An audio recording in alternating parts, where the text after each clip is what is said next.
목회를 하는 목사님들에게 가장 큰 고민 중에 한 가지는 무엇인가 하면 설교를 어떻게 하면 잘할 수 있을 것인가 라는 것입니다. 물론 목사로서 신방도 잘해야 되고 상담도 잘해야 되고 행정도 잘해야 합니다. 하지만 목사로서 가장 또 중요한 것은 바로 설교 사역입니다. 모든 목사님들은 다 설교를 잘 하기를 원합니다. 그렇다면 어떤 설교가 잘하는 설교인가? 여기에 대해서는 사람들의 생각이 각각입니다. 어떤 분들은 귀에 쏙쏙 쉽게 잘 들리게 하는 설교가 잘하는 설교다. 어떤 분들은 감동적인 예화를 들어서 사람들하고 마음에 심금을 울리는 설교가 잘하는 설교다. 어떤 분은 본문을 잘 해석하고 날카롭게 분석하고 합당하게 적용을 잘하는 설교가 잘하는 것이다. 이렇게 이 설교를 잘하는 것에 대해서 사람들의 생각은 여러 가지를 가지고 있습니다. 그런데 불구하고 목사님들은 설교를 다 잘하기를 원하는 겁니다. 어떤 설교를 잘하기 원하는 목사님이 계셨습니다. 이분에게는 내조를 잘 하시지만 말이 별로 없으신 어떤 사모님이 계셨어요. 결혼 초기부터 이 사모님에게는 목사님 모르는 비밀 상자가 있었습니다. 그래서 이 사모님은 늘 이 비밀 상자가 있는데 절대 당신은 열어보면 안 됩니다. 그렇게 신신당부한 거예요. 그리고 10년의 세월이 지나갔습니다. 10년 세월 지나는 어느 날 사모님이 어떤 일로 멀리 출타하게 되었어요. 목사님 혼자 계시는데 사모님이 10년 동안 가지고 있던 이 비밀 상자가 궁금한 거예요. 사람들은 항상 열지 말라 하면 궁금해서 여는 게 사람들의 습성이에요. 목사님도 너무나 호기심을 가지고 있었어요. 이 사모가 애지중지하는 그 비밀 상자에 뭐가 들었을까 하면서 사모님 없을 때 몰래 그 상자를 열어보았어요. 그런데 큰 기대를 하고 열어봤는데 그 안에는 겨우 25,000원과 계란 5개가 있었던 거예요. 사모님 밤이 돼 돌아왔어요. 그래서 목사님이 이실직고 물어봤어요. 여보, 당신이 열지 말라고 해서 내가 비밀 상자를 열어봤는데 고작 그 상자 안에 25,000원하고 계란 5개 있었는데 그게 도대체 뭐요? 라고 물어본 거예요. 사모님은 처음에 말하지 않았어요. 근데 하도 계속해서 꼬치꼬치 물으니까 결국은 이 목사님에게 사실을 말했어요. 여보, 계란 5개는 당신이 설교를 하는데 설교를 너무 못하고 죽을 쑤었을 때 내가 하나씩 모아놓은 거요. 라고 물은 거예요. 결국 계란 5개밖에 없어. 10년 동안 이분이 얼마나 많이 설교했겠어요. 그런데 겨우 5번밖에 내가 설교를 죽을 썼구나. 그 정도면 나는 꽤 설교를 잘하는 목사야 라고 생각했어요. 그래서 이 목사님이 그렇다면 25,000원 뭐요? 라고 물으니까 그 사모님이 참 고민하다가 결국은 답을 했어요. 그것은 그동안 모아놓았던 계란을 판 돈입니다 라고 이야기한 거예요. 계란을 얼마나 많이 팔았으면 25,000원치 그걸 팔았다는 거예요. 그래서 그 말 들었던 목사님 기가 팍 죽게 된 거죠. 여러분 오늘 본문의 말씀은 이 베드로의 설교를 담고 있습니다. 우리가 사도행전을 나누고 있는데 이 사도행전을 때로는 성령행전이라고 불러도 된다. 어떤 분들은 사도행전이다. 어떤 분들은 성령행전이다. 라고 우리가 이 사도행전 처음 나눌 때 이 부분을 살펴보았는데 좀 더 정확하게 말하자면 성령께서 사도들을 통하여서 일하신 내용이 바로 이 사도행전입니다. 영어로는 그냥 액츠, 행위들, 행동들. 다시 말하면 이 사도들의 행동들이 이 사도행전에 기록되었다라고 액츠라는 영어 단어가 붙었습니다. 그런데 여기 사도행전 안에는 이 사도들의 행함, 기적을 행하고 병을 고치고 귀신 쫓아내고 복음을 전하는 이런 행함도 많지만은 이 사도행전 안에는 무려 그리스도인들의 19번의 설교와 연설이 이곳에 담겨 있어요. 물론 예수 믿지 않는 사람들의 연설도 있지만은 예수 믿는 사도들의 이 설교가 무려 19번에 걸쳐서 이 사도행전에 담겨 있는 겁니다. 베드로의 설교가 8번, 사도 바울의 설교가 9번, 그리고 스데반과 야고보의 설교가 각각 한 번씩 해서 총 19번의 설교가 이곳에 담겨 있는데, 오늘 본문의 말씀은 베드로가 한 첫 번째 설교의 내용을 담고 있습니다. 여러분, 이 베드로는 변증하는 설교를 하는 겁니다.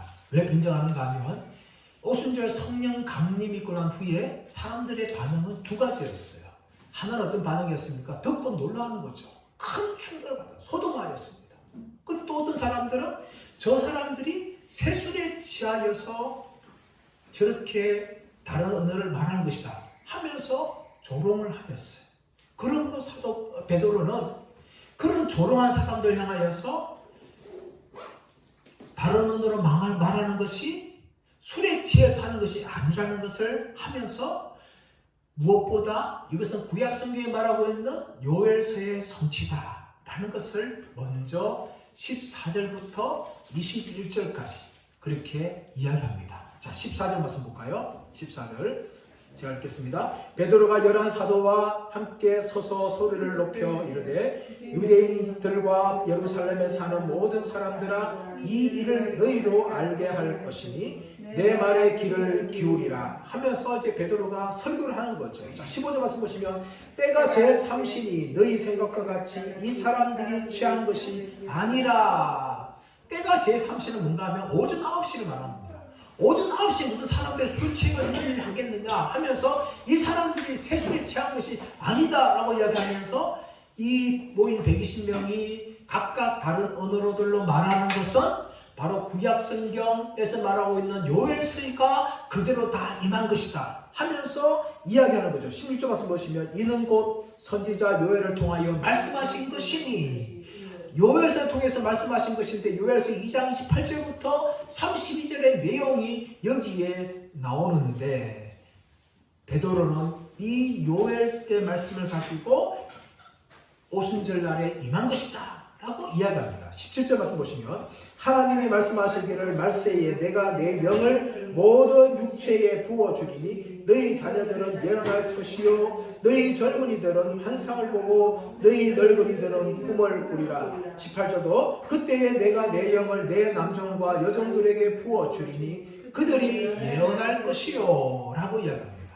이 요엘서에 임하는 이 내용이 그대로 다 이야기하는데, 먼저 베드로는 그 후에라는 요엘서 말씀을 말세에라는 걸 바꾸는 것이죠. 하나님이 말세에, 무슨 말입니까? 오순절 성령 강림은 마지막 때가 왔다는 것을 보여주는 사건이기 때문에 그 후에라는 단어를 말세에라고 이야기하면서 내가 내 영을 누구에게요? 모든 육체에 부어주리니, 성령을 모든 인간들에게 부어주신다는 거예요.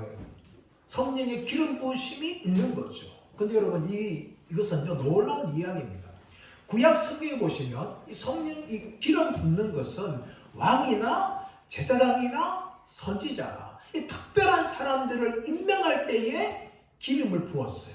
기름을 부어서 그 사람들을 왕으로 임명하고 선지자로 임명하고 제사장으로 임명한 거죠. 그런데 오늘 말씀 보시면 하나님께서 내가 내 영을 모든 육체에게 부어주겠다. 남자나 여자나 늙은이나 젊은이나 흑인이나 백인이나 유대인이나 이방이나 주인이나 종이나 상관없이 모든 믿는 사람들에게 부어주시겠다 하면서 말씀하시는데, 이렇게 성령의 부음 받으면 그들이 예언할 것이요 라고 이야기합니다. 이 예언은 단지 미래의 것에 대해서 말하는 것이 아니라 예수 그리스도를 증거하는 그 말씀 사역을 바로 예언할 것이요 라고 이야기하는데, 그 결과가 뭡니까? 21절 말씀 보시면 누구든지 주의 이름을 부르는 자는 구원을 받으리라. 근데 여러분, 이 본문의 말씀이 요엘서 2장 32절에서는 누구든지 여호와의 이름을 부르는 자는 구원을 받으리라 라고 되어 있어요. 그런데 그 본문의 말씀을 여호와의 이름이 아니라 주의 이름을 부르는 자는 구원받으리라 라고 베드로는 이 요엘 말씀이 그대로 다 성취된 것을 이야기하죠.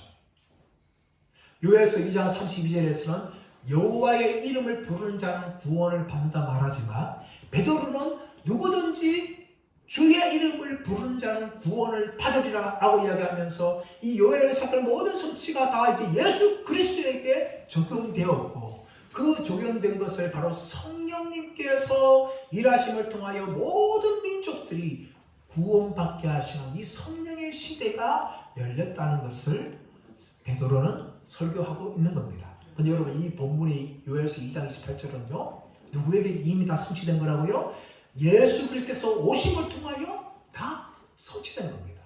이 요엘서를 이용하면 어떤 사람은 아직도 이게 뭐 이 부분을 덜 부분적으로 임한 것이다 아니면 앞으로도 계속해서 이루어질 것이다 라고 말하는 부분이 있는데 그럼 틀린 설교예요. 왜 그런가 하면 베드로가 이것을 바로 오순절 성령 강림 사건에 적용함을 통하여 요엘서 말씀이 다 임하였다는 겁니다. 이것은 미래에 이루어질 것이나 덜 이루어진 부분적인 것이 아니라 완전하게 오순절 성령 강림을 통하여 다 이루어진 것이고 이 성령의 강림은 바로 예수 그리스도를 부른 자가 다 구원받게 되는 것을 우리에게 알려준 사건이 바로 오순절 성령 강림 사건이라는 것을 베드로는 이야기합니다. 그러면서 누구든지 주의 이름을 부르는 자는 구원을 받는데 그 주가 누구신지에 대해서 베드로는 22절 이하에서 이야기하죠. 자, 22절 말씀 보시면 이스라엘 사람들아 이 말을 들으라. 너희도 아는 바와 같이 하나님께서 나사렛 예수로 큰 권능과 기사와 표적을 너희 가운데서 베푸사 너희 앞에서 그를 증언하셨느니라. 아멘. 오순절 성령 강림 사건은 바로 예수님께서 주가 되신다는 것을 알려주기 위해서 임하신 것인데 그렇다면 그 예수가 누군지에 대해서 베드로는 이야기하는 것이죠. 22절 말씀 보시면 나사렛 예수라고 이야기합니다. 누구라고요? 나사렛 예수. 이것은 바로 예수님께서 실존 인물이었다는 걸 이야기합니다. 가공의 인물이 아니라 환상한 인물이 아니라 실제 이 땅에서 살아 계셨던 역사적인 인물이라는 것을 나사렛 예수라고 이야기합니다. 예수님이 태어났을 때에 많은 예수가 있었어요. 왜냐하면 유대인들은 자신을 로마의 제국에서 구원할 메시아를 기다리기 때문에 그래서 아들이 태어나면 예수라고 많이 붙였어요. 그런데 예수님은 어떤 분이라고요? 나사렛 땅에 태어나셨던 실존하신 예수님. 그래서 베드로는 나사렛 예수라고 이야기하면서 그분이 어떤 일을 행하셨습니까 하면 큰 권능과 기사와 표적을 너희 가운데 베푸사 너희 앞에서 그를 증언하셨느니라 라고 이야기합니다. 이게 무슨 사건인가요? 이런 큰 권능과 기사와 표적을 통하여서 증언하셨다는 건 뭘 증언했다는 거예요? 나사렛 땅에 태어나신 예수 그리스도가 하나님의 아들이시고 구원자라는 것을 이런 큰 권능과 기사와 표적을 통하여 증거해 드러내셨다는 것을 이야기합니다. 그러므로 예수님께서 이 복음서에 나오고 있는 수많은 기적들과 이 사건들은 다 예수가 구원자임을 드러나는 그런 사건들이라는 것을 우리가 알아야 하는 겁니다. 예수님께서 수많은 병자를 고치시고 또 예수님께서 수많은 귀신들을 쫓아보내시고 때로는 오병이어 물고기 2마리와 보리떡 5개로 5,000명을 먹이시고 또한 7병이요 보리떡 7개와 물고기 2마리로 4,000명을 먹이시는 이 놀라운 일을 행하시는 것, 또 무리를 걸으시는 것, 또 잠잠케 하시는 것, 이 모든 것들이 다 무엇이라고요? 예수 그리스도께서 구원자이시며 하나님의 아들이심을 드러내는 모든 기적이라는 것을 이야기합니다. 예수님께서 이런 기적을 행할 때에 사람들의 반응은 어떤 반응이었어요? 어떤 사람 믿는 사람도 있지만 어떤 사람 대부분 다 믿지 않았습니다. 그 믿지 않는 사람들 중에는 한 부류는 예수님을 이스라엘의 임금으로 삼아야 되겠다. 예수님이 저렇게 오병이의 기적을 행할 때 보니까 우리를 먹이 살릴 메시아다 하면서 예수님을 따라다니는 사람도 있습니다. 하지만 반대로 예수님께 귀신을 쫓아보낼 때에 저가 귀신의 왕 바알세불을 힘입어서 이런 일을 하면서 예수님 오히려 비난하는 사람들도 있었습니다. 그러나 사도 베드로는 무엇을 말합니까? 예수님이 가진 큰 권능과 기사와 표적들은 다 예수께서 하나님의 아들심을 증언하는 것이다 라고 이야기합니다. 23절에서는 그 일을 행하신 예수님께서는 십자가에 죽으셨음을 이야기합니다. 자, 23절 읽어볼까요? 시작. 그가 하나님께서 정하신 뜻과 미리 아신 대로 내준 바 되었거늘 너희가 법 없는 자들의 손을 빌려 못 박아 죽였으나, 예수님께서 우리의 구속을 이루기 위해서 십자가에 죽으셨는데 여기에는 두 가지 동인이 있었습니다. 하나는 무엇인가 하면 하나님께서 정하신 거예요. 그리고 하나님께서 예수님 십자가에 못 박을 대로 내주신 것입니다. 이미 창세전부터 우리를 구원하시기 위해서 예수님을 이 땅에 보내시고 십자가에 죽게 하실 것을 다 하나님께서 정하셨어요. 뜻으로 정하신 것입니다. 그리고 때가 되어서 예수님이 십자가에 못 박도록 내어주셨는데, 이것이 하나님이 일하신 일입니다. 그러나 예수님이 십자가에 죽으면 인간의 일함도 있죠. 왜 그렇습니까? 대제사장들과 종교 지도자들이 예수님을 엄청나게 시기에 미워했습니다. 군중들이 예수님께 몰려다니니까 어떻게 하면 예수를 제거할까? 그 고민을 하다가 결국은 때가 되어서 가룟 유다를 통하여 예수님을 체포하고 십자가에 못 박아 죽이는데 법 없는 자들, 누구의 손을 빌렸어요? 로마 병사들의 손을 빌려서 예수님을 십자가에 못 박아 죽게 하신 것입니다. 그러면 십자가 죽음은 하나님의 일하심도 있지만 인간의 죄악도 동시에 나타나 있습니다. 그러나 이렇게 십자가에 죽으신 예수님께서는 3일 만에 부활하셨다는 것을 24절에서 말합니다. 24절 볼까요? 시작. 하나님께서 그를 사망의 고통에서 풀어 살리셨으니 이는 그가 사망에 매여 있을 수 없었습니다. 십자가에 죽으신 그 예수님을 하나님께서 3일 만에 부활케 하셨다는 것을 이야기하면서 25절부터 28절까지는 시편 16편 8절에서 11절 말씀을 인용하면서 다윗이 이미 예수님께서 부활하실 것을 예언했다고 베드로가 이야기하는 겁니다. 그리고 그거에 대해서 30절 말씀 보시면 그는 선지자라 하나님이 이미 맹세하사 그 자손 중에서 한 사람을 그 위에 앉게 하리라 하심을 알고 미리 본고로 그리스도의 부활을 말하되 그가 음부에 버림이 되지 않고 그의 육신이 썩음을 당하지 아니하리라 하더니, 이미 다윗은 시편 16편 8절에서 11절 말씀에서 예수님의 부활을 예언하였어요. 그 시편 말씀은 다윗 자신이 죽음에서 부활할 것을 이야기한 것이 아닙니다. 왜냐하면 다윗은 이미 다른 사람과 같이 다 썩어서 그냥 육신에 있었어요. 부활한 적이 없어요. 그러므로 이 부활을 이야기했다는 것은 자신의 부활을 이야기한 것이 아니라 자신의 후손인 바로 예수 그리스도의 부활을 이야기한 것이다 하면서 베드로는 다윗이 바로 선지자로서 그 예언을 한 것이다 라고 이야기하고 있는 겁니다. 그러면서 32절 말씀 보시면 이 예수를 하나님이 살리신지라 우리가 다 이 일의 증인이라. 예수님 부활에 대해서 12사도뿐만 아니라 수많은 사람들이 예수님의 부활을 보았어요. 그러면 예수님의 부활은 거짓말이나 지어낸 이야기가 아니라 사실이며 우리가 다 그것을 본 증인이다 라고 베드로가 이야기하면서 33절에서 하나님이 오른손으로 예수를 높이심에 그가 약속하신 성령을 아버지께 받아서 너희가 보고 듣는 이것을 부어주셨느니라. 그러므로 오순절 성령 강림은 부활하신 예수님께서 아버지의 약속대로 그 성령을 우리에게 부어주신 사건이라는 것을 베드로는 이야기하고 있습니다. 그리고 더 나아가서 이제 34절에서 36절에서는 예수님의 성천에 대해서 이야기하는데 34절 35절은 시편 110편 1절 말씀을 인용한 것입니다. 자, 34절 35절 보겠습니다. 다윗은 하늘에 올라가지 못하였으나 친히 말하여 이르되 주께서 내 주에게 말씀하시기를 내가 내 원수로 내 발등상이 되게 하기까지 너는 내 우편에 앉아있으라 하셨도다 하였으니, 시편 110편 1절 말씀은 메시아 시편이라고 이야기합니다. 이것은 예수님의 이 성천 사건을 이야기하고 있는데 주께서 내 주께 말하기를, 이 처음에 주는 누굽니까? 하나님 아버지를 말하고 있어요. 하나님 아버지 뒤에 나온 주는 누굽니까? 예수 그리스도를 이야기합니다. 하나님 아버지께서 예수님에게 말씀하시기를 내가 내 원수로 내 발등상이 되게 하기까지는 너는 내 우편에 앉아 있으라. 어디 우편에요? 하나님 보좌 우편에 앉으라는 거예요.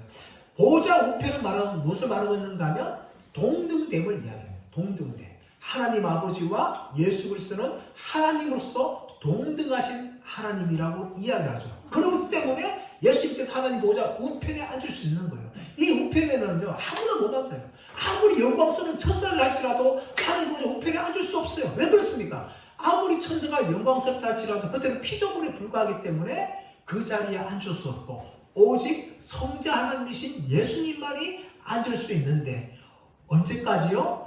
내 원수를 내 발등상이 되게 하기까지. 이 발등상이라는 것은 전쟁에서 승리한 사람이 발을 그 머리에 얹거나 어깨 위에 얹는 것을 말합니다. 이것은 정복자와 승리자를 말하는 것이죠. 다시 말해 예수님께서 하나님 보좌 우편에 앉아 계시는데 모든 원수를 다 멸하기까지 하나님 보좌 우편에 앉으셨다가 이제 심판하러 오시는 분이라는 것을 성경이 미리 다윗을 입을 통하여 말한 것이라고 베드로가 이렇게 설교를 하고 있습니다. 그러므로 그 결과가 뭡니까? 자, 36절.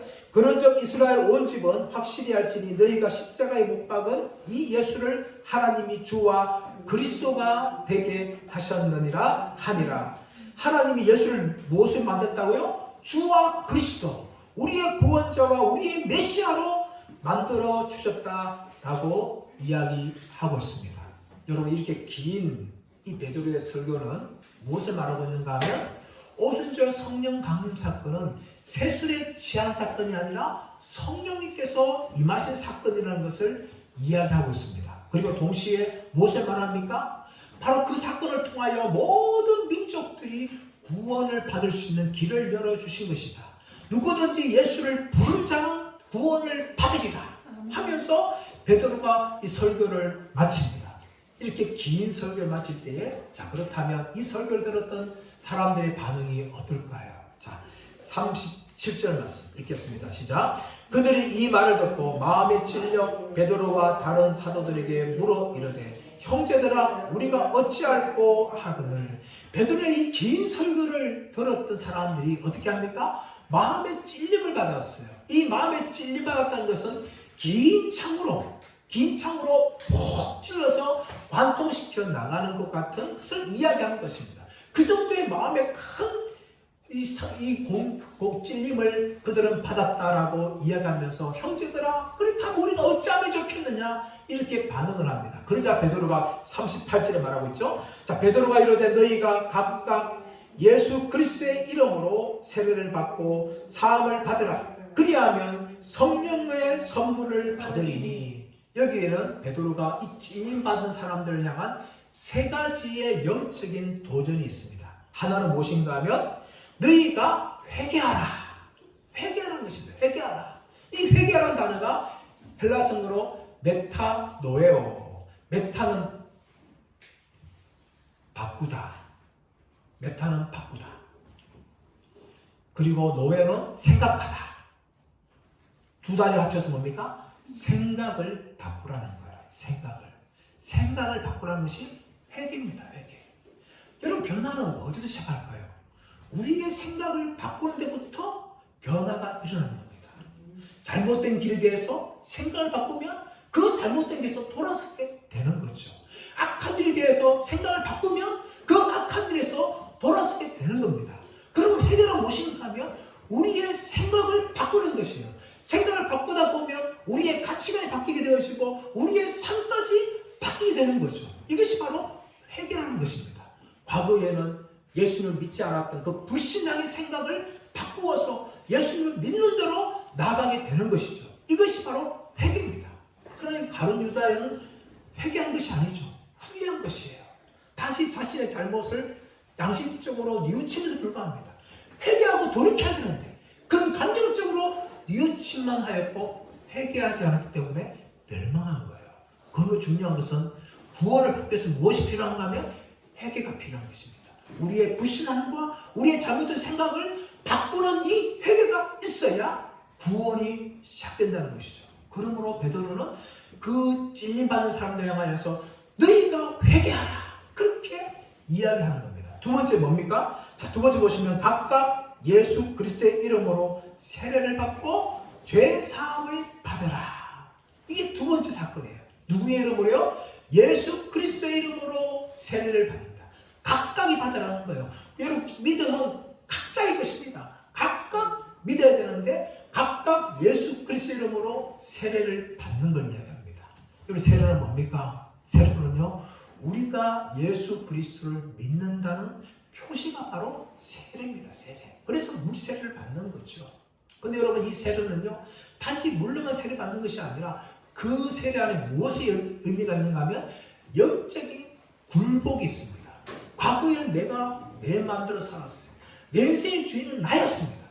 그러나 예수 믿는 순간 이제 더 이상 내가 내 마음대로 살지 않고 예수 그리스도를 나의 구원자로 주인으로 내가 인정하여 받아들이며 예수님의 말씀에 순종하며 살겠습니다. 이 영적인 굴복이 바로 세례라는 겁니다. 그런 영적인 굴복 없이 세례를 받는 것 아무 의미가 없어요. 믿음의 굴복을 가지고 받는 세례가 진짜 세례입니다. 그럴 때 뭡니까? 죄의 사함을 받는 거죠. 내 모든 죄를 회개할 뿐만 아니라 예수님을 나의 구원자로 내가 받아들이고 나의 주인을 받아들임을 통하여서 죄의 사함을 받게 됩니다. 세 번째가 뭡니까? 성령을 선물을 받으라는 거예요. 우리가 38절 말씀 보시면 그리하면 성령의 선물을 받으리니 라고 이야기해서 이 그리하면이라는 단어를 통해서 이 본문이 좀 오해되었습니다.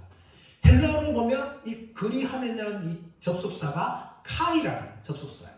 그 카이라는 접속사는 인과관계, 그러므로, 그렇기 때문에 그것을 말하는 것이 아니라 그리고의 의미를 가지고 있어요. 그러므로 이 성령의 선물은 세례를 받고 제사를 받으면 자동적으로 따라오는 그런 것이 아니라는 겁니다. 구별된 거예요, 여러분. 그리고 선물을 받으라. 그렇게 이야기하고 있는 겁니다. 성령의 선물은요, 세례를 받고 제사를 받으면 따라오는 부속품이 아니라 또 다른 하나님의 선물입니다.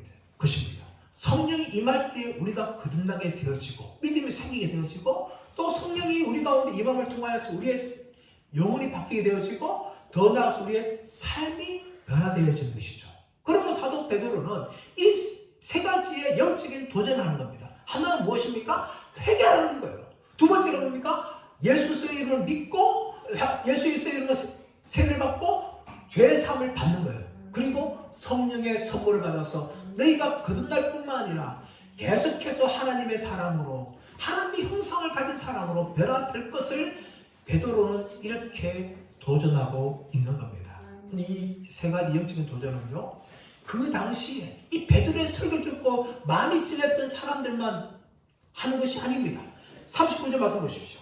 이 약속은 너희와 너희 자녀와 모든 먼데 사람 곧 우리 주 하나님이 얼마든지 부르시는 자들에게 하신 것이라.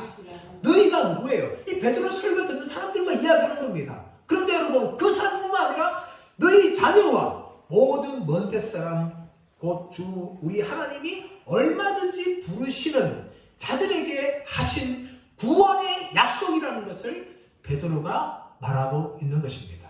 사랑 여러분, 그러므로 누구든지 구원받을 수 있는 길이 이 오순절 성령 강림 사건을 통하여 다 열리게 되었어요. 베드로는 바로 너희뿐만 아니라 너희 자녀와 먼데 있는 모든 사람들에게 다 이 약속이 주어진 것이다 라고 이야기합니다. 여기에 대해서 사도 바울은 에베소 2장 13절에서 예수 그리스도를 말미암아 유대인과 이방인들이 한 성령으로 나아감을 얻게 되었다 라고 이야기합니다. 누구에게 나가는 거예요? 아버지께 나아감을 얻게 되었다라고 이야기하는 것이죠. 그러므로 구원은요, 베드로 설교만 듣고 있던 유대인뿐만 아니라 오늘날 저와 여러분 아직까지 믿지 않는 모든 사람들이 다 열려있는 겁니다. 그들이 나와서 예수를 믿기만 하면 주의 이름을 부르기만 하면 다 구원을 얻게 된다라고 이야기하고 있는 것입니다. 그러면서 4절 말씀 보시면 또 여러 말로 확증하며 권하여 이르되 너희가 이 패역한 세대에서 구원을 받으라 하니 라고 이야기하죠. 베드로는 한 번만 설교한 것이 아니었습니다. 오늘 말씀 보시면 또 여러 말로 확증하여 권했다라고 이야기하는데 헬라 성경 보시면 좀 더 구체적으로 또 여러 다른 말로 확증하며 권했다라고 이야기하는 것이죠. 이것은 무엇을 말합니까? 베드로가 이 설교를 한 번만 한 것이 아니에요. 이런 설교할 때를 계속해서 몇 번이나 사람들에게 예수 믿으라고 그렇게 베드로가 설교를 했다는 것입니다. 이게 베드로의 노력입니다.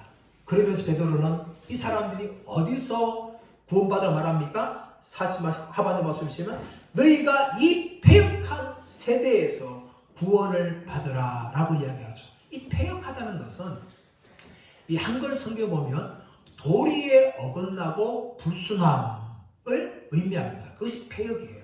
그런데 이 패역이란 이 헬라 단어가 스콜리아스라는 단어인데 이 단어는 정확하게 어떤 의미를 가지고 있는가 하면 나무가 뭐가 나고 삐뚤어져 가지고 무엇인가 조각하고 만드는데 아무런 쓸모가 없어서 불타는데 던져버리는 것을 패역하다, 스콜리아스라는 의미를 가지고 있어요. 여러분 이 지옥 불에 던져 존재 누굽니까? 예수 믿지 않는 사람들을 이야기합니다. 예수 믿지 않는 사람들 하나님 보시기에 뭐가 나고 삐뚤어져서 도저히 쓸모가 없는 그런 존재로서 불에 던져져야 되는데 그런 지옥 불에 던져야 될 사람들을 향하여서 베드로는 설교하면서 누구든지 예수를 부른 자는 구원을 얻으리라 라고 베드로는 한 번도 아니라 계속해서 그렇게 설교를 합니다. 그러자 41절에 놀라운 일이 나타나는데 41절 한번 같이 읽겠습니다. 시작. 그 말을 받은 사람들은 세례를 받으며 이날의 신도의 수가 3,000이나 더하였더라. 이 베드로의 설교를 들은 사람들이 아니에요. 그냥 받은 사람들, 마음으로 받은 사람들, 구원받은 사람들이 세례를 받았는데 그 숫자가 몇 명이라고요? 3,000명이에요. 3,000명. 어마어마한 놀라운 사건이 났습니다.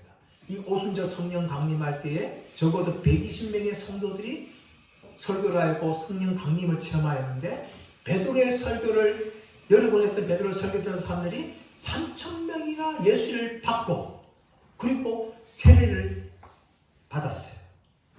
이 놀라운 사건이 일어난 거죠. 여러분 120명에서 3,000명은 무려 26배의 효과입니다. 그냥 베드로의 설교를 통하여서 26배의 사람들이 예수 믿고 초대교회가 이렇게 놀랍게 부흥하는 이런 일이 일어난 겁니다. 그리고 그들이 다 세례를 받은 거예요. 이들의 그냥 변화는 그냥 감정적인 변화가 아니었어요.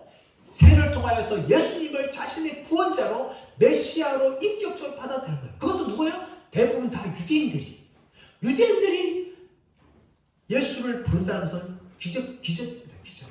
이런 기적이 일어난 거예요. 이런 기적이 일어나는데 바로 세례를 받는데 오늘날 이 3,000명이 한꺼번에 세례를 받는 것은 어디에 볼 수 있는가 하면 군에 가면은 진중 세례식 때 볼 수 있어요. 수천 명이 있는데 목사님들 100명이 쫙 써가지고 한 사람 한 사람 예수 성부 성자 성령의 이름으로 세례를 주는 진중 세례식이 있어요. 그런데 여러분 그 세례식을 통하여 과연 몇 명이나 구원받을까요? 자, 그분들이 물론 하나님 은혜로 그분들 중에는 정말 진실로 예수를 믿고 구원받은 사람들이 많을 것입니다. 하지만 상당수는 예수를 믿지 않으면서도 세례받는 사람이 정말 많아요.